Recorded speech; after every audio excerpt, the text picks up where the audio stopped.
You may have heard the common phrase, God won't give you more than you can handle. It's such a great proverb, and it offers comfort when life leaves us overwhelmed. But what if I were to tell you that this is not true? It's not even a Bible verse. So today, while we are in the series Deciphering Viral Verses, we instead are going to address the real biblical context of this viral proverb.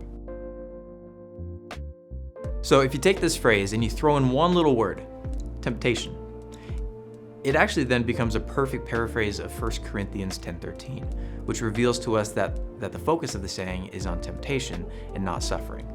This verse promises that we won't face temptations beyond our ability to resist it, and that God will provide a path for perseverance. So, no temptation will be too great for us. This is still a great phrase. But what about suffering?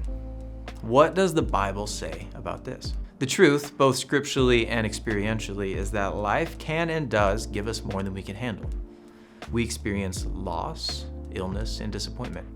Burdens that seem a little too heavy for one person, or even a family. Contrary to the belief that stumbling under pressure equates to weak faith, the Bible offers a comforting reality that God invites us to lean on Him. C.S. Lewis, an influential Christian author, offered profound insight into the purpose and reality of suffering. In his book, The Problem of Pain, Lewis writes, God whispers to us in our pleasures, speaks in our conscience, but shouts in our pains.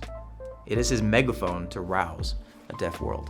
It's like when things are going great, it's easy to say that you trust in God's plan for your life, and that it's easy to say you have faith. But it's not until the going gets tough that we realize how deeply we need a Savior, how intimately He wants to comfort you.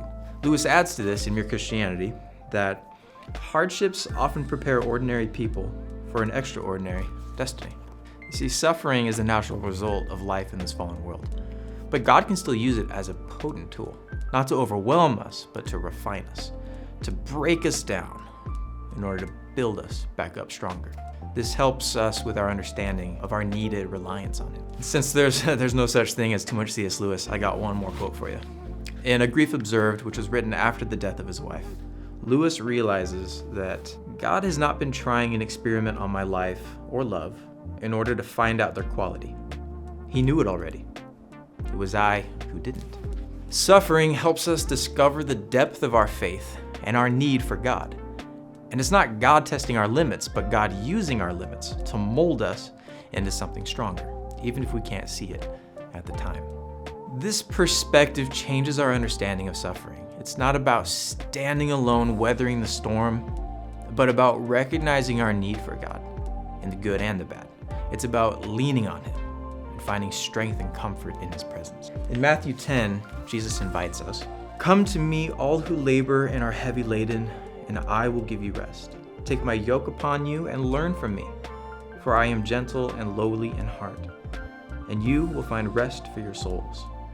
For my yoke is easy and my burden is light." So let's take insight from this paradigm shift of God won't give you more than you can handle, but instead, God will provide strength and solace when life is more than you can handle. It may not roll off the tongue as well, but it certainly sounds better to my ears.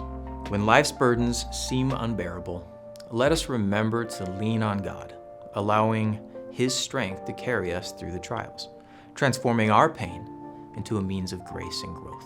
You might think, easier said than done.